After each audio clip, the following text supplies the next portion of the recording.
So hello everyone. आज हम क्या करेंगे, एक सीरीज़ मैंने स्टार्ट किया था पिछले महीने फॉर CAPF। उसमें मैंने क्या किया था, CAPF के तो आपके पेपर सॉल्व कराए थे फॉर पॉलिटी, ठीक है। तो अभी हम क्या करेंगे, बट उसके साथ साथ हमने क्या किया था, CDS का भी स्टार्ट कराया था मैंने, जिसमें मैंने आपको 2019 से लेके 2024 तक आपको पेपर सॉल्व कराए थे। So in this video I'm going to cover and continue that series and I'm going to solve 2018 papers, ठीक है। तो आपको क्या करना है, वो 3 ऑलरेडी पार्ट मैंने जो डाल दिए हैं वो आप देख सकते हो, and this is going to be the 4th part for polity, ठीक है। तो मैं क्या करूँगी, सीरीज़ के लिए अलग से आपका एक प्लेलिस्ट बना दूंगी, वहाँ से आप देख लेना, ठीक है। तो जो CAPF की भी मैंने एक प्लेलिस्ट बनाई होगी जो GS के लिए, आपको वो भी देखना है, बिकॉज वो सारे के सारे PYQs आप क्या करोगे, मतलब वो चीज़ आपको हेल्प करेगी CDS एग्जामिनेशन में, ठीक है। इसके बाद देखूंगी अगर CSC का हो पाएगा उसके लिए। तो चलिए, the first question is national human right commission है। नेशनल ह्यूमन राइट कमीशन जो रहता है, first of all it's a non constitutional body है, ठीक है। अब जो नॉन आपका NHRC है, ठीक है, इसका जो ड्यूरेशन रहता है आपका, मतलब कितना, मतलब जो इसके मेंबर्स वगैरह रहते हैं तो उनका क्या ड्यूरेशन वगैरह रहता है, तो दैट इज़ 3 years तक रहते हैं, और जब तक वो 70 years या फिर जो 70 years की एज ना अटेन कर ले, ठीक है। तो ये याद रखिएगा। बाकी ये नॉन कॉन्स्टिट्यूशन मैंने ऑलरेडी आपको बता दिया, पढ़ा दिया, आई थिंक पॉलिटी के जो भी लेक्चर्स थे तो उसमें करा दिया था। सो इंक्वायरी क्या कर सकता है, बिल्कुल कर सकता है, ये स्यू मोटो ले सकता है, ठीक है। अगर उसके पास नहीं आ रहे वो खुद से भी इंक्वायरी कर सकता है। अगर उसके पास पटिशन आएगी फिर तो ऑब्वियसली करेगा ही करेगा।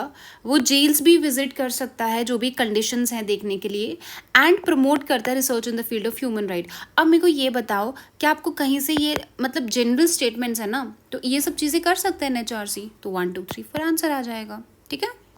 चलिए, next is a person is disqualify होता है, किस लिए डिस्क्वालीफाई होता है, अगर तो वो प्रॉफिट मतलब कोई ऑफिस ऑफ प्रॉफिट होल्ड करता है तो डिस्क्वालीफाई होगा, बिल्कुल सही है। अनडिस्चार्ज इंसॉल्वेंट है तो भी डिस्क्वालीफाई, 10th शेड्यूल के अंदर डिस्क्वालिफिकेशन है फिर भी होगा, अनसाउंड माइंड का फिर भी होगा, सो ऑल होगा। अब मेरे को बताइए जो 10th शेड्यूल में है, किसका डिसीजन जो होगा वो लास्ट होगा, फाइनल होगा, कि क्या वो डिस्क्वालिफिकेशन होगा कि नहीं, तो वो होगा आपका प्रिजाइडिंग ऑफिसर का, ठीक है।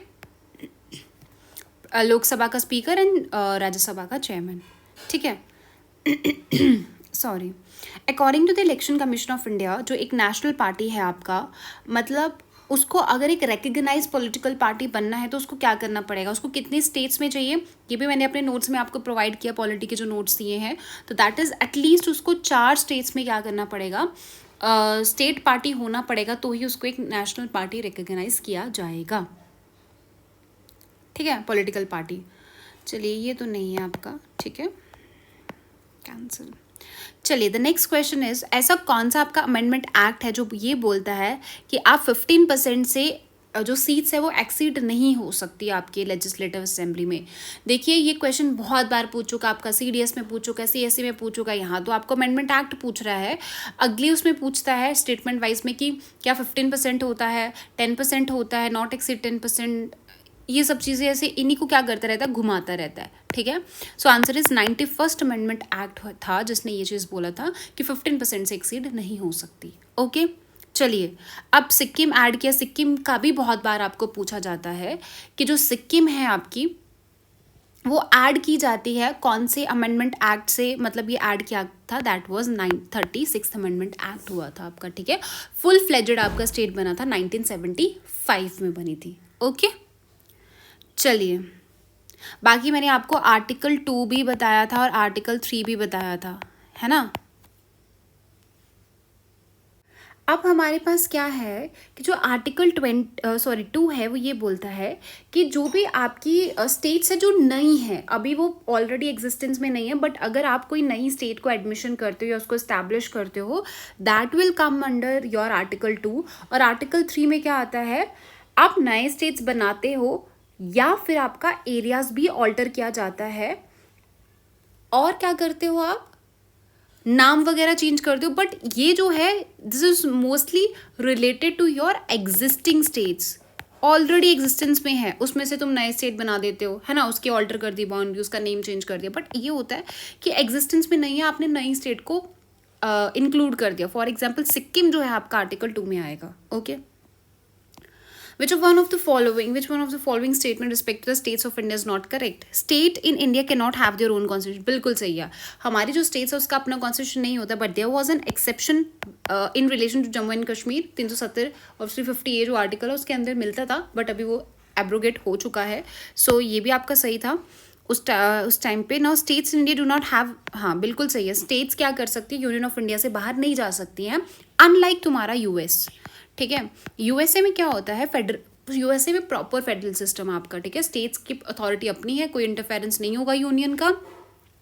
और उनका एक अग्रीमेंट हुआ था 50 स्टेट्स के बीच में. ठीक है, उनकी जो सीट्स होती हैं आपके अपर हाउस में वो भी सेम होती है, दो सीट्स अलॉट की गई हैं. बट हमारे यहाँ पे पॉपुलेशन के बेसिस पे प्रोपोर्शनल उस पर दिया जाता है आपके राज्यसभा की सीट्स. ठीक है, कितना पॉपुलेशन है, क्या प्रोपोर्शन है. सो हमारे यहाँ पे क्या है, हमारा जो है दैट इज इनडिस्ट्रक्टेबल हमारा यूनियन है विद डिस्ट्रक्टेबल स्टेट्स. हम डिस्ट्रॉय कर सकते हैं स्टेट्स को, but we can't destroy that union. Fine. So ये भी सही है आपका. बचता है ये, देखिए इसमें क्या बोल रहा है, the maximum number of members जो है काउंसिल ऑफ मिनिस्टर का दिल्ली में बात की गई है, तो दिल्ली में आपके 10% का वो है. ठीक है, और 0.1. ठीक है, सो दैट इज 10% होता है. एंड और क्या रहता है इसमें, हाँ जो दिल्ली का जो भी पावर्स आपके लाइक ये इसका एक लेफ्टिनेंट गवर्नर होगा, तो ये आपका है गवर्न किया जाता है 69th अमेंडमेंट एक्ट से. ओके चलिए, the next question is attorney general of India है. क्या ये लॉ ऑफिसर है? बिल्कुल सही है, तो नॉट करेक्ट पूछा है. ही इज एंटाइटल्ड टू, क्या उसको प्रिविलेजेस मिलती है? बिल्कुल सही है. क्या वो होल टाइम काउंसिल होता है गवर्नमेंट का? जी नहीं, वो गवर्नमेंट का नहीं होता, बिकॉज इट्स अ ऑफिसर, वो कोई मिनिस्टर नहीं है आपका ये अटॉर्नी जनरल. ठीक है, तो वो होल टाइम काउंसिल नहीं रहता है. So this is right. Incorrect पूछा है. He must have the same qualification, उसके मतलब जितना जज ऑफ जो आपका सुप्रीम कोर्ट का जज होता है, जैसे उसकी क्वालिफिकेशन भी वैसी ही होनी चाहिए. So answer would be 3 only. Not correct पूछा है. चलिए, the next we have a series 2 2018. The first question is governor के ड्यूटीज़ के बारे में है कि आपका जो गवर्नर रहता है जब वो अपनी कॉन्स्टिट्यूशनल हेड है, ठीक है, do not become the subject matter of question. For example आपके पार्लियामेंट में डिबेट्स होती है, तो आप गवर्नर क्या काम कर रहा है तो उसके ऊपर आप डिस्कशन नहीं कर सकते हो. ठीक है, जो भी उसकी ड्यूटीज़ उस पर आप डिस्कशन नहीं कर सकते हो. ये बिल्कुल सही है. व्हेन द गवर्नर, जब भी एक गवर्नर है इंडिपेंडेंटली जब भी वो कुछ भी डिसीजन लेता है, जहाँ पे वो चीफ एग्जीक्यूटिव का काम करता है अंडर प्रेसिडेंट रूल की बात करी है, his actions are subject to scrutiny. क्या उसके सब्जेक्ट स्क्रूटनी होगी पार्लियामेंट के अंदर? बिल्कुल होगी, है ना. तो अब जुडिशियल रिव्यू या फिर जो ये स्क्रूटनी वाला सीन था, तो ये बाद में आ गया था कि आप स्क्रूटनी कर सकते हो, जो भी वो करेगा वो उसकी स्क्रूटनी होगी. तो this is also correct. Next is which of the following जो है, ये मैंने आपको स्पेशल प्रोविजन वाला एक उसमें पॉलिटी में आपको कराया था. ठीक है, तो उसमें मैंने आपको सारा बताया था कि क्या क्या आपके स्पेशल प्रोविजन है, किस किस को दिया जाता है. जैसे ए है उसको नागालैंड, बी आएगा आपका असम. मैंने असम कैसे याद रखा था, ए फॉर असम, ए के बाद क्या आता है, बी आता है. सो 371 बी. ठीक है, आंध्र प्रदेश का आएगा आपका डी, आंध्र प्रदेश का डी आएगा आपका. ओके, तेलंगाना भी आपका डी के अंदर ही आता है. और सी आता है आपका मणिपुर का. ओके, गोवा का आता है, आई थिंक आई है आपका. ठीक है, गोवा का. चलिए, द प्रोविजन ऑफ एच भी है आपका, दैट इज अरुणाचल प्रदेश का. आपका अरुणाचल प्रदेश का एच है. ठीक है, मैंने इसको याद रखा था, गोवा में मैं आई हूँ, मनी मेरे को दिखी है, सी मनी सी. Okay, next is provision of which one of the following article of the constitution of India apply to the Jammu and Kashmir को. कौन सा था जो अभी एब्रोगेट हो गया, दैट इज 370 आर्टिकल.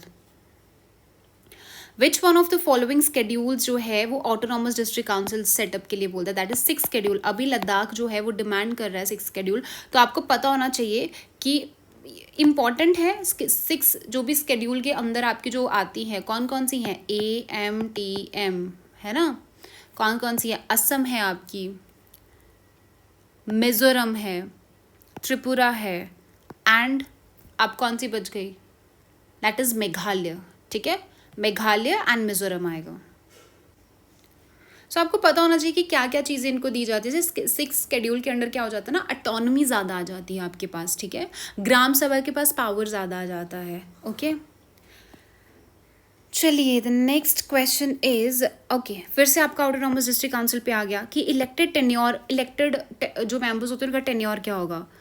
पहले उसने बोला है कि 6 साल तो हम कभी पढ़ते ही नहीं है आपका इलेक्टेड मेंबर्स का, 5 ही साल होता है। अब मेरे को बताओ, अगर आज आपकी इलेक्शन हो रही है, आज डेट इलेक्शन है, तो क्या वहाँ से 5 साल पकड़ेंगे या फिर जब वो पहली मीटिंग हो रही है तब से पकड़ेंगे। ऑब्वियसली जब पहली मीटिंग होगी तभी से पकड़ेंगे ना 5 साल। चलिए the next is, who among the following shall cause account of the autonomous district council and fund to be audited. इनके फंड कौन ऑडिट करता है, कैग ही है जो आपका ऑडिट वगैरह करता है, आपका स्टेट से यूटी का या ये जो आपका सेंटर होता है, ठीक है। Who has the power to annulment, या फिर जो भी एक्ट्स एंड रेजोल्यूशंस को सस्पेंड करना होता है तो वो किसके पास अथॉरिटी है, गवर्नर के पास होती है, बिकॉज गवर्नर ही आपका जो होता है वो ऑटोनॉमस डिस्ट्रिक्ट्स वगैरह में या फिर जो 6 शेड्यूल्स में होता है, इसके पास पावर बहुत ज़्यादा होती है गवर्नर के पास। Okay, next is the audit report जो रहती है, कैग अपनी ऑडिट रिपोर्ट किसको सबमिट करेगा, ऑब्वियसली प्रेसिडेंट को। ये बहुत इजी क्वेश्चन है, प्रेसिडेंट को करेगा, बाद में प्रेसिडेंट क्या करेगा, बाकी दोनों हाउसेस के सामने रखेगा। ओके, नेक्स्ट इज, जो भी आपकी गवर्नर की पावर होती है इसमें से कौन से जो नहीं हैं, क्या वो एडवोकेट जनरल को अपॉइंट करता है, बिल्कुल सही करता है। एडवोकेट जनरल जो लॉ ऑफिसर होता है आपका स्टेट लेवल पे होता है, ठीक है, बट जो अटॉर्नी जनरल होता है वो सेंट्रल लेवल पे होता है। ओके, इसमें एक और चीज़ है, जो आपके सॉलिसिटर जनरल्स होते हैं ना, सॉलिसिटर जनरल्स जो होते हैं वो आपके कॉन्स्टिट्यूशन में मेंशन नहीं है। This is very very important, this is mention in constitution but these are not, ठीक है, सॉलिसिटर जनरल्स वगैरह जो भी होते हैं। सो ये तो होता है, समन करेगा, बाकी वो पार्डन करेगा। So this is answer. Military powers किसके पास होती है, आपके प्रेसिडेंट के पास होती है, ठीक है, कमांडर रहता है वो डिफेंस का। चलिए द नेक्स्ट क्वेश्चन इज, इसमें से कौन सा है जो पार्लियामेंट के बिजनेस में नहीं आता है, ठीक है। To discuss the state matters, क्या वो स्टेट के मैटर्स को डिस्कस करेगा, ये स्टेट का आ जाएगा, ठीक है, तो ये पहला वाला ही गलत है। नेक्स्ट देखते हैं, अगर शेड्यूल कास्ट या शेड्यूल ट्राइब जो कम्युनिटीज़ अगर उनको सप्रेस किया जा रहे हैं, जो भी इशू है इससे रिलेटेड, तो क्या वो देखेगा, बिल्कुल देखेगा। मतलब जो भी यूनियन लेवल पे होगा वो देखेगा, ठीक है, यूनियन गवर्नमेंट से कुछ भी चीज़ रिलेटेड होगी वो देखेगा, या फिर जो भी इंडस्ट्रियल लेबर के डिमांड्स हैं वो भी देखेगा, ठीक है। Next is, election commission of India के पावर्स एंड फंक्शंस क्या होते हैं। Superintendent direction and control of the preparation, बिल्कुल सही है। इलेक्टोरल रोल्स वगैरह प्रिपेयर कराता है, बिल्कुल सही है। नॉट करेक्ट पूछा ना, okay. Conduct of elections to the parliament और लेजिस्लेचर की यही करवाता है, बिल्कुल सही। प्रेसिडेंट वाइस प्रेसिडेंट की भी यही कराता है, बिल्कुल सही। अब उसने बोला है कि अपॉइंटमेंट की बात आती है, देखिए ये कुछ अपॉइंटमेंट वाला नहीं सीन है इसमें, जो अपॉइंटमेंट जो भी होगा वो प्रेसिडेंट करेगा आपका, ठीक है, चाहे वो इलेक्शन कमीशन है, चाहे वो उसके रीजनल कमीशन हैं, जो भी हैं। Okay, next is, which one of the following criteria is not, ये आएगा आपका, is not required to qualified for appointment. अच्छा, ये भी सुप्रीम कोर्ट, देखिए सुप्रीम कोर्ट, पार्लियामेंट, ये दो ऐसे चैप्टर्स हैं आपके which are very very important, ठीक है। सुप्रीम कोर्ट है, फिर उसके बाद आपका पार्लियामेंट चैप्टर है, ठीक है, प्रियम्बल हो गया, fundamental rights, duties, DPSP, very very important. Okay, अब आता है एटलीस्ट 5 years एज अ जज ऑफ हाई कोर्ट, 5 साल के लिए जज होना चाहिए, बिल्कुल सही है। 10 साल के लिए एडवोकेट होना चाहिए हाई कोर्ट में, बिल्कुल सही है। एक डिस्टिंग्विश्ड जूरिस्ट होना चाहिए, बिल्कुल सही है। और क्या हो, एटलीस्ट 20 years होना चाहिए, ये कहीं पे भी मेंशन नहीं किया हुआ है। सो इससे आपको ये पता चलता है कि आपको सुप्रीम कोर्ट पढ़ना है, आपको हाई कोर्ट पढ़ना है, आपको डिस्ट्रिक्ट जजेस का भी पढ़ना है कि उनका क्या रिक्वायरमेंट होता है उनको अपॉइंट करने के लिए। Fine, okay. नेक्स्ट अपने पास होता है, विच one of the following is not the duties, इसमें से कौन सा चीफ मिनिस्टर की ड्यूटीज नहीं है।